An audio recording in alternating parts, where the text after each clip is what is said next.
Thank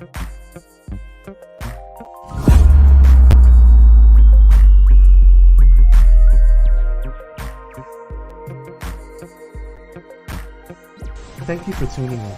If this is your first time joining us, welcome. We hope your experience is fruitful. Please feel free to visit our website to find out how you can join our growing family. While we are loading your experience, please do us a quick favor and hit that like button from whichever platform you're watching or listening on. Also, share so others may enjoy as well. And we hope you would consider hitting that subscribe or follow button so you can check out more of our amazing content. All right, let's start the show.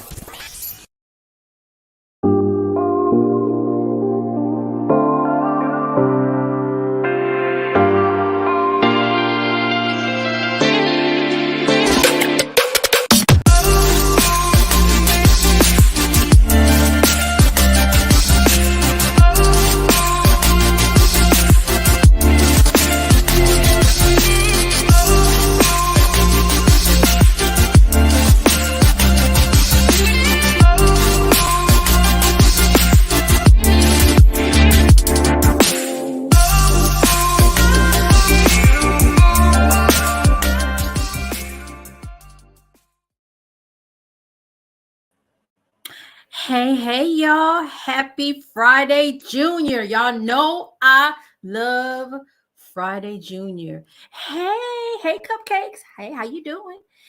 Love Friday, Junior. Thursday is so near and dear to my heart. I was in a meeting at my workplace and I had to give an announcement and I said, Happy Friday, Junior. And instantly the crowd laughed because they understand. They understand the little things. And for us as adults, Friday or Thursday and Friday Junior are special times and places in our hearts. And listen, if you are a government employee or, you work for some kind of, government entity, you probably have Monday off. Monday is Indigenous Peoples Day. It is not Columbus Day, baby. It is Indigenous Peoples Day. Hey, Kwame. So I just want to, say Happy Friday, Junior, to y'all, and I hope you're having a beautiful Friday, Junior. I'm excited. These weeks go by so fast. I don't know if it's because I'm old, but time goes by really, really quickly. It didn't go this fast when I was young. I don't know what happened. Anyway, it is October. Now, I feel real dumb because I was today years old when I realized that well, I knew octo means 8, so I'm not gonna play myself out like that. Okay, I knew octo meant 8, but October is the 10th month of the year. So how come October is the 10th month, but octo means 8? I don't know. So I don't know that I picked up on this disconnect. I didn't pick up on the disconnect of that until just now, right? Because like Octomom, remember Octomom? She had 8 kids. Octagon has 8 sides. Octopus has 8 legs. But October is the 10th month. What happened and why? Who did that? Who made that mistake? Fix it, right? It turns out that October is the 8th month in the old calendar of Romulus. October retained its name from Latin and Greek, octo meaning 8, after January and February were inserted into the calendar that had originally been created by the Romans. Why they didn't leave that Roman calendar alone? Who put January and February in there? Who making up stuff, right? So I guess, honestly, October should really be called Decatober or like December. And guess what? December got its name from the Latin word decem, which means 10. Flip the names around. Y'all play. Because it was originally the 10th month of the year. See, I feel like we need to rename all of this stuff. And this is why for a lot of people, let's be real right here. This is off the cuff. This is why the English language for a lot of people is challenging. Stuff that's supposed to make sense don't make sense. So you go have this whole lesson on what octo means. And then somebody else within October means 10, right? No, or 8. No, it means 10th month. And then and people is confused. Child, anyway. So on top of the fact that, again, I guess my brain didn't notice the disconnect between October, meaning 8, but then it's actually the 10th month. I'm probably going to have a nightmare about this tonight. It's too much for me. It's hot. I don't know where you are, but in Los Angeles, I don't know what's going on. Listen, I try to be a fashionista, even though I wear sweats to work now and tennis shoes. I still try to do it like fashion forward and whatnot. And so here I go, being the good fashionista that I am. I went at this point, whatever, 22, 23 is almost over. I know, right? Just tell me what days I'm supposed to show up to work and what days I'm not. I don't even know what's going on anymore. But listen, I'm trying to be a good fashionista. I put all my summer clothes away, summer dresses, my little summer outfits. I put them away. I'm bougie. I have 2 closets, right? I have a regular closet and a walk-in. I put the summer clothes from the walk-in to the regular, put it in storage, and brought out all my fall stuff, my cardigan sweaters, my maxi sweaters, all that stuff. Why did I do that? Just today, I sat and was in the kitchen and the window was open. I could feel the hot air blowing into the house from outside. It is hot. It's crazy. It's almost like, Nicole, you do know you've been a resident of Los Angeles for your whole life. You know better than to think that fall actually starts in October in Los Angeles. It does not. Fall starts in Los Angeles like around November 25th into December. That's when really we get fall, and we get fall for like 5 minutes, and then boom, we're right back. So I might have to pull back out my summer clothes. It's hot. Like, I can't be going to work, be sweating and stuff. That's not cute. So I hope your October is faring better than mine and is starting to feel, cool. Cupcake said we never put summer clothes away in Texas. Never. Now, I will say this. I usually don't put my flip-flops away. Your kids out of school, Dr. Donnell. See, well, I don't have school age kids no more, so I don't even know any of that stuff. But we definitely get Monday off, and I should have taken Friday off. Now that you say that, made it a whole little 4-day thing, but it's okay. Yeah, so we heading into fall, and y'all know how it's gonna be. We're gonna turn around, you're gonna open your eyes, it's gonna be December 25th, and then it's gonna be 2024. It's like the end of the year always goes so quickly. But real quick, let me talk about what's happening in October. We have a couple of observances that are very important. Domestic Violence Awareness Month. I don't know if you knew, but October was first declared as National Domestic Violence Awareness Month in 1989. Since then, October has been a time to acknowledge domestic violence survivors and be a voice for its victims. Domestic violence is prevalent in every community and affects all people, regardless of age, socioeconomic status, sexual orientation, gender, race, religion, or nationality. Although I will argue that there is some disproportionality in who is impacted, but it can't impact everyone. But I will argue some people face this issue more than others, okay? Due to the societal issues and all sorts of things, our prejudices and discriminatory practices against certain populations of people. So I'm just going to throw that in here because that's just my social justice part of myself that has to make that point. Physical violence is often accompanied by emotionally abusive and controlling behavior as part of a much larger systemic pattern of dominance and control. Domestic violence can result in physical injury, psychological trauma, and even people being unalived. This is a very important thing. The devastating consequences of domestic violence can cross generations and last a lifetime. I talk a lot about trauma in my work in public health and how significant it is on the health of populations. So not only psychological, it can also have an impact on your physical health and shorten your life expectancy. Although there has been substantial progress in reducing domestic violence, an average of 20 people are physically abused by intimate partners every minute. This equates to more than 10 million abuse victims annually. 1 in 3 women and 1 in 4 men have been physically abused by an intimate partner, and 1 in 5 women and 1 in 7 men have been severely physically abused by an intimate partner.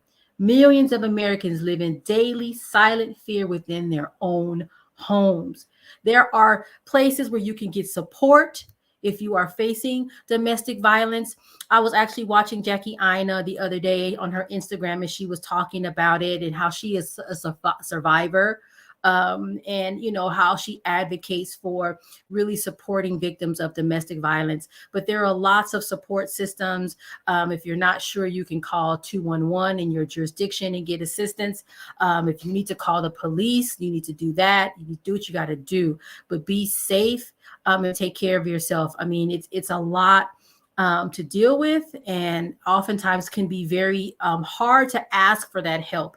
But please reach out if that is something that you are dealing with. Also in October, Breast Cancer Awareness Month. According to breastcancer.org, Breast Cancer Awareness Month is held in October of every year. It aims to promote screening and prevention of the disease, which affects 1 in 8 women in the United States every year and 2.3 million women worldwide. Known best for its pink theme color, the month features a number of campaigns and programs, and I'm sure you've seen them, conducted by many groups, nonprofit groups, ranging from breast cancer advocacy orgs to local community orgs. They are aimed at supporting people diagnosed with breast cancer, educating people about breast cancer risk factors, and stressing the importance of regular screening. And I'm gonna just tell you, I'm old enough now. I just had a birthday. They're like, happy birthday, go get your dang old mammogram. And I'm like, ow.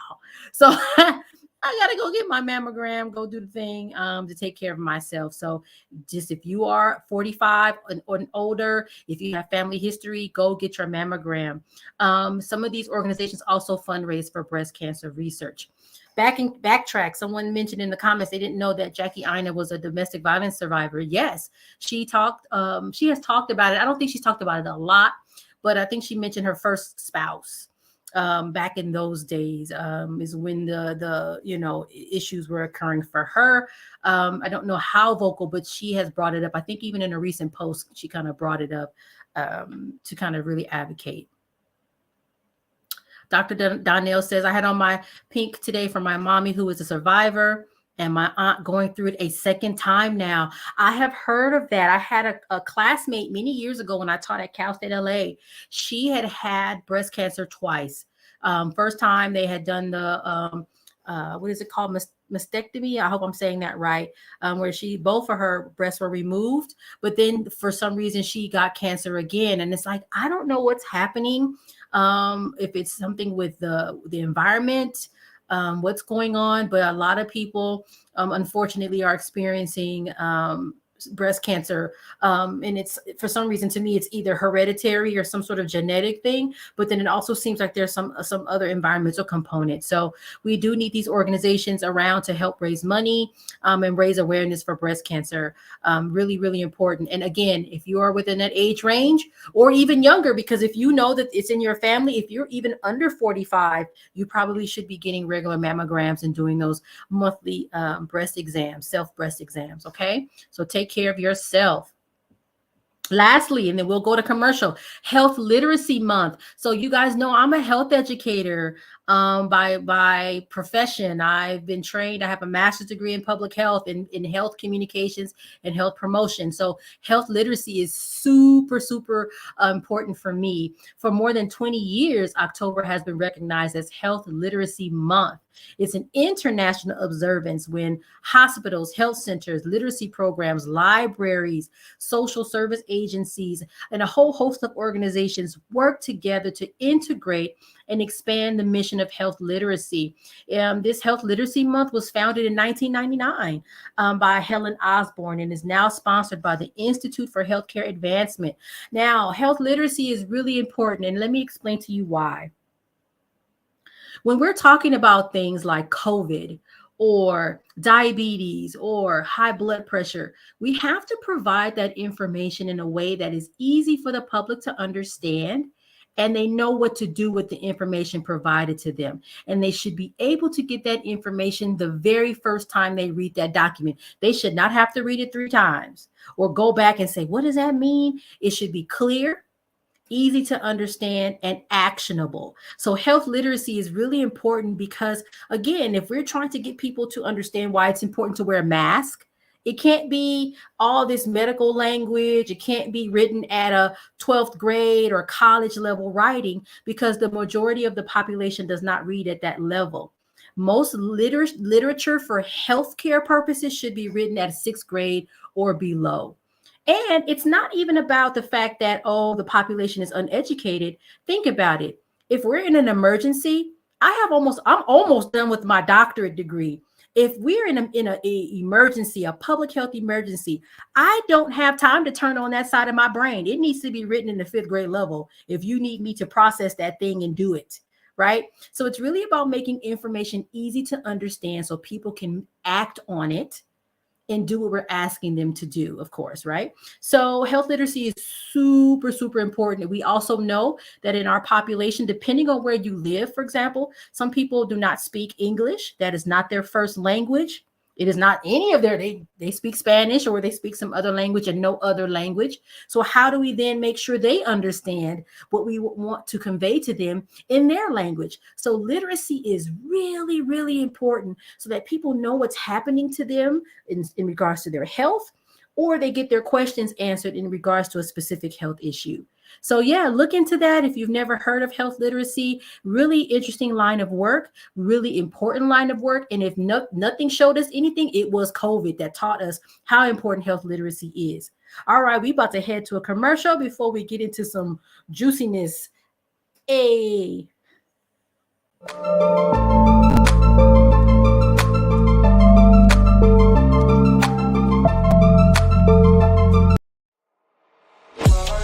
In a world filled with diversity, where radical faith and progressive believers come together, there's a place that's breaking all boundaries and embracing believers from all walks of life.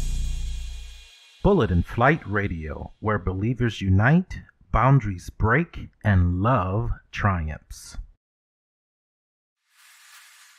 Step away from the chaos and noise of your daily life. Experience moments for yourself that are calm, serene, and full of peace. A necessary respite to foster growth within you, because self-care should be luxurious. Lux and Noir.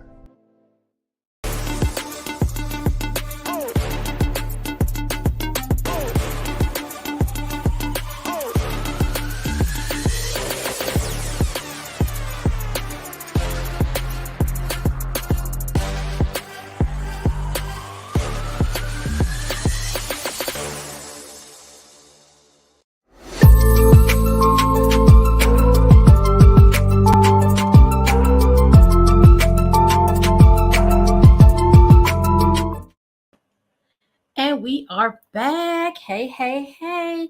Always proud to be a part of the Pyro Media Network.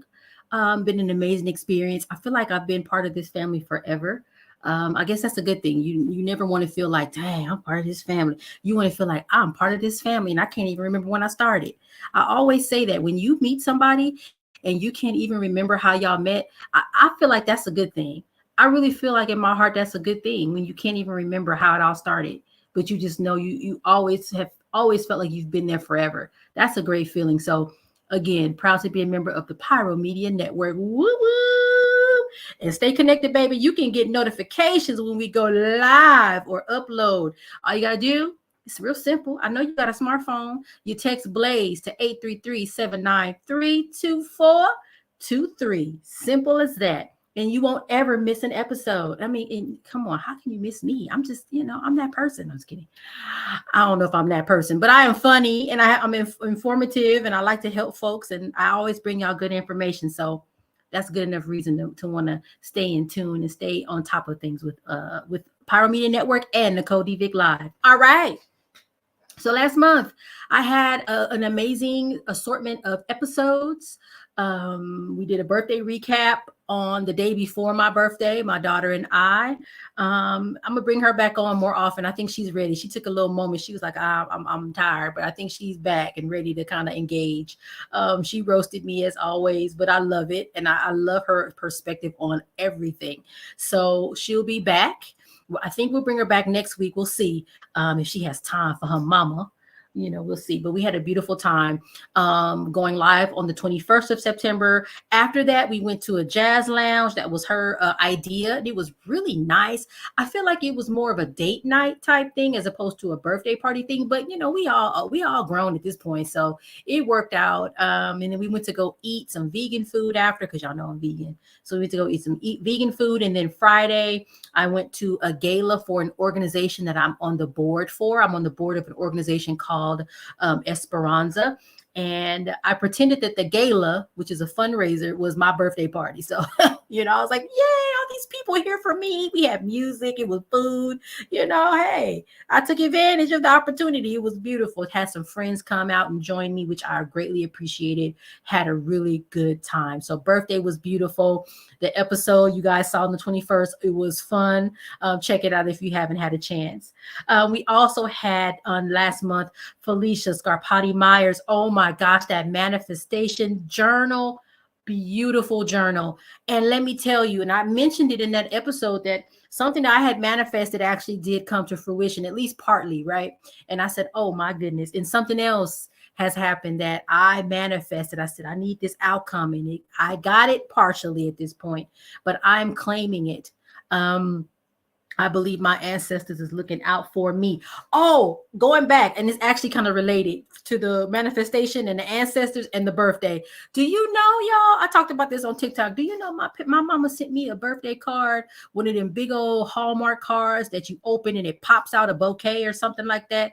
And she had put a gift card in there. Do you know, along the way, somebody stole the card and the gift card out of the envelope, and the post office delivered me an empty envelope. I got the envelope out the mailbox. I said, this show is light. What's in here? Nothing. Absolutely nothing. I called my dad. He said, what the? He thought they had taken the gift card and I just got the greeting card. I said, no, sir. I didn't get nothing. I got an empty envelope. Felicia, I told her about it, and she said, put that envelope in front of your grandmother's picture and light a candle. And funny thing, I got I posted it on TikTok. Somebody sent me $10 on Cash App. Now they didn't send me 50, but I felt like that was like, oh, that was just maybe that little bit of I got you. I'm gonna send you, send you something back. I can't give it all to you, but I'm gonna give you something back for your troubles. And that was crazy, but beautiful episode with Felicia. She's doing really well. I keep in touch with her, and she's an amazing person. So update. I did all my interviews for my research study. So yes, I am in school. I am technically a doctoral candidate. So you see that little C after my name.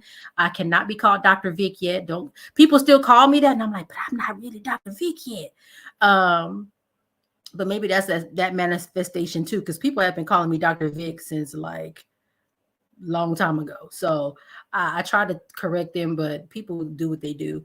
But I'm technically a doctoral candidate. Anyway, I had to do 10 interviews for my research, and I got all 10 of them done, I think about 2 weeks ago now. So now it's time to code the data. I got to go through the transcripts and look for themes and all that great stuff. And then I write chapters 4 and 5 of my dissertation.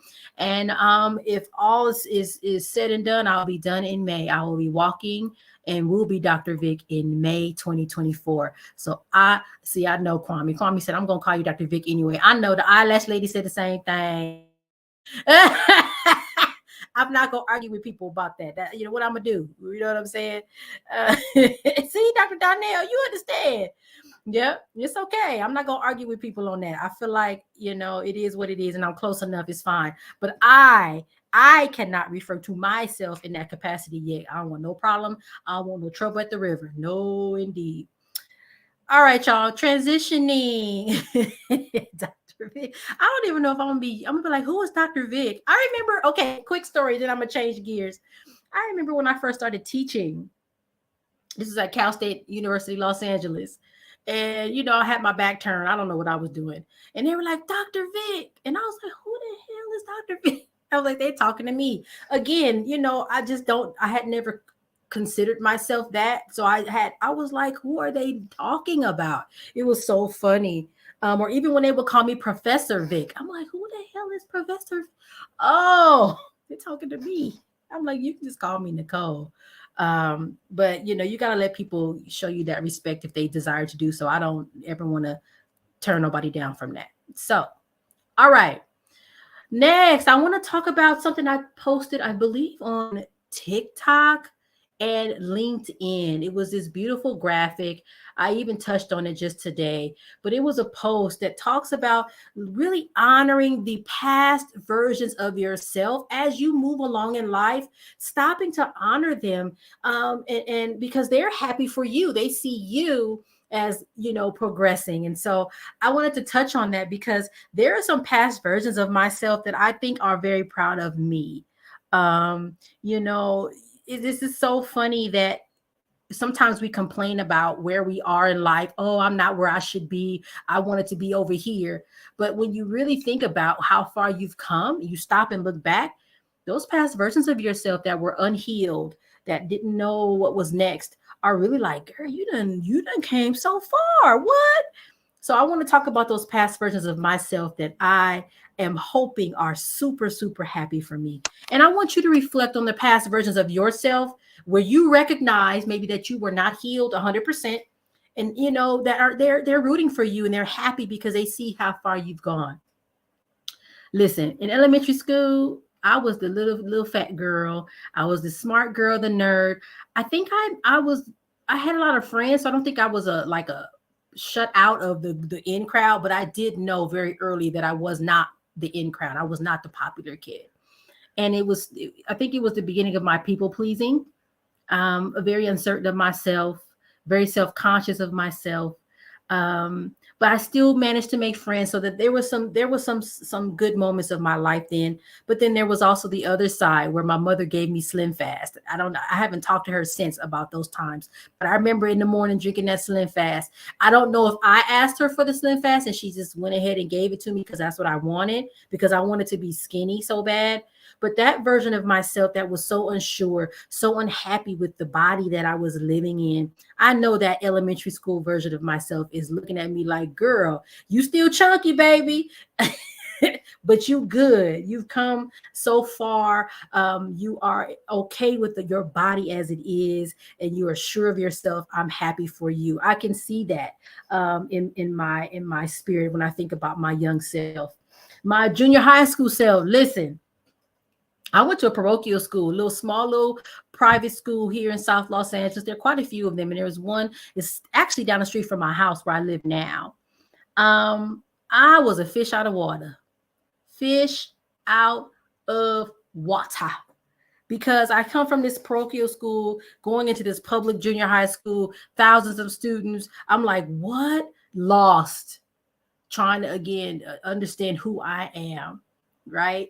And now thinking of myself all these years later, having been able to even go back to my junior high school and give back, to volunteer, to share my expertise, that to me says a lot about how far I've come and how secure and sure of myself I am. High school, again, I was still that people pleaser. I had lost weight by the end. I don't know how. I don't know. I was eating Lunchables and doing weird stuff, but I still was wanting attention, love, affection, and that's where baby daddy came in. What had happened was the teen pregnancy child. It was a mess. But again, so unsure of myself. Also, again, wanting to be that people pleaser. Well, how do I get to be liked?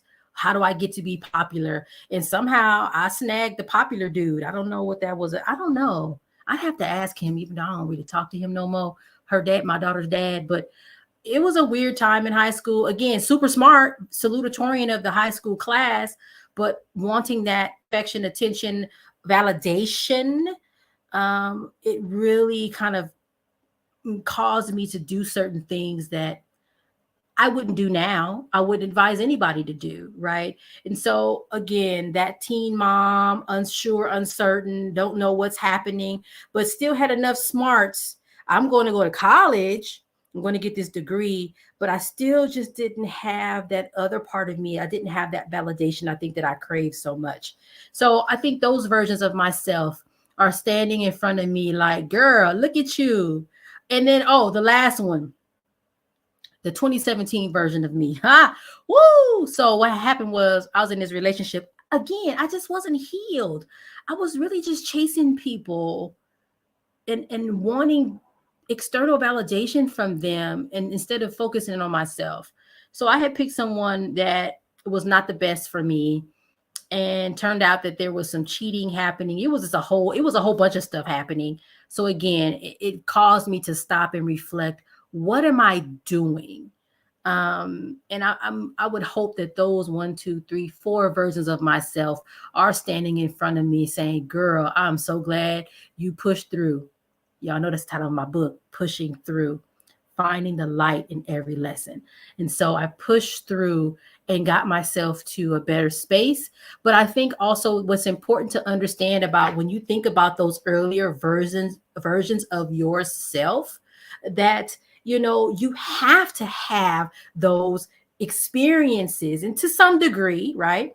Because they shape who you are today. You would not be that person you are today to be able to look back and say, this is how far I've come, if you had not had those experiences. So I don't recommend being a teen mom on purpose. Don't do that, right? If it happens to you, though, you need to deal with it, to handle it, to work through it. I don't advocate doing things to yourself to cause yourself undue harm on purpose. But those experiences definitely shape you, mold you, help you become a better version of yourself. So I am hoping that that little girl in elementary school drinking the Slim Fast is somewhere like, girl, thank you for figuring it out. We don't need the scale. We don't need the Slim Fast. We don't need it. We're whole. We're fine as we are. And even at 2017, that wasn't that long ago. I was still learning lessons all the way up until then, and I'm still learning lessons. Really important. So focus and reflect on that. I would ask that you do that. Think about the earlier versions of you, and what you were going through at that time, and just think about, like, yay, they are cheering you on, and hoping you are being your best self. Okay. So what's next? Y'all, I almost got conned out of my money on my birthday. Let me tell you what happened, and why I'm telling you this story. So on my birthday, I went to Trader Joe's and bought some stuff and some flowers for myself. Treat yourself. Use my ATM card, no problem. My debit card paid for it. Went to the nail shop. I was like, woo, woo. Got my pedicure. Now, when I got to the nail shop, and she ran the card, she said, oh, I'm sorry, it's declined. And I'm like, what? It's money on here. It might be $2, but wait a minute now. So it was okay. I paid with a different card. I paid with a credit card. And I was like, whatever. Left there. And we went to go to the jazz thing, right? I didn't spend any money, of course. My daughter paid for everything because it was my birthday. And then we went to go eat. I paid for my food and it went through. And then I went to get gas and it went through.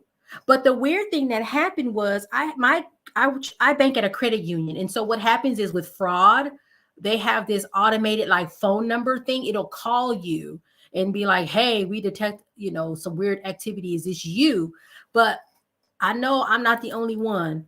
I don't answer my phone. If it ain't my child or somebody I know, I don't answer the phone. So I didn't answer, and it called back to back. And I was like, wait a minute. And I did Google the number, and I was like, what is this? It didn't click about what was happening. And so I was like, huh? And then I think I must have tried to buy something again, and it wouldn't work. And I was like, let me call the bank because something is wrong. And she was like, yeah, we found suspicious activity on your account. Was this you? And she named some transactions. And I was like, no. And she said, yeah, so we closed your card. And I said, you know what? Let me just say this. Thank goodness this girl right here was broke, because it wasn't no money to scam. So they was trying to spend $300, baby. It wasn't $300 on that. You wasn't finna get that because it wasn't there. So I guess I had my own protection because it wasn't no money. I'm like, don't these people know, baby? If it's not the 15th or the 30th, what you trying to scam? It ain't there because it didn't pay the mortgage. We didn't pay all our bills. So it's no money there on the 22nd. Now on the 30th, you probably would have been successful, but on the 22nd, baby, ain't no money in there. So anyway, it didn't go through. But anyway, it got me to thinking. I shared that on TikTok and I was like, this is crazy. And Instagram. And one of my friends works in the banking industry. And she said, we should probably talk about, fraud and how to avoid that kind of thing. And I said, oh, let's do that. So on the 26th, I'm going to have my friend come and she's going to tell us how to avoid fraud, scams, all those sorts of things. We're going into the holiday season, you guys. You guys are going to be buying, holiday gifts. You're going to go to the grocery store and get food for Thanksgiving or whatever holidays that you observe for your family. You need to make sure all your money, all your coins stay in your account. You don't want to look around, wake up, your stuff is gone, because what happens is, and this is what she said, is it takes time. Right? If something happens like that and you call the bank and they stop it or they, just cancel your card, it still takes time for them to put that money back. Whereas if you use your credit card, that's not your cash. So she's going to kind of walk us through some of the scams. She's going to talk about how to make sure you're safe, and so that you don't lose your money. Inflation is rampant. Everything costs a lot. We do not have money to be given to people just to be given it. Or get it taken from us like that. It's not cool. So on the 26th, she's going to come on and we're going to talk about that. We also going to talk about sort of the disparities in financial literacy, in our communities. A lot of us as Black folk, we don't get those tips and tricks on how to be frugal with our money or how to navigate our finances appropriately. So she's going to talk about that as well. So I'm looking forward to that. You may see Andrea next week. Andrea and I go live because we just have a good time. And then I'm also considering thinking into next year, bringing on some folks that are going to talk about the state of Black California and sort of the health disparities and some of the issues that are coming up for us in that. I also want to bring on, she was a former guest. She came on with the doctoral students. Her name is Brandy, and her dissertation is on fat phobia, specifically in healthcare. So I'm trying to get her on, if not November, in the new year as well. Okay. So I thank you. We're going to shut it down. I thank you for listening, for checking me out. I'll see y'all next week. Now, don't forget, I got a website, www.NicoleDVick.com. Look at me. I'm cute. You can go there. You can see all my speaking stuff, my podcast. You can reach out to me if you need me to MC an event or present or whatnot. I have books. I have 2 books. There's a third one in the back of my head. Actually, it's not even in the back of my head. It's on Canva, and we're trying to get it out. Power Media Network is going to help me get it together. But I have a journal, and I have my first book, which is my memoir, Pushing Through, Finding the Light in Every Lesson. And in the journal, Push Through, 52 Weeks of Light in Tough Times. So check those out. Check out the website. Follow me on social media on the TikToks. I was talking about the heat today. I'm like, what the hell going on? But follow me there. Follow me on LinkedIn. Follow me on Instagram. Everything is the same, Nicole D. Vick. And I will see all of you next week. Have a beautiful week. Take care. Bye.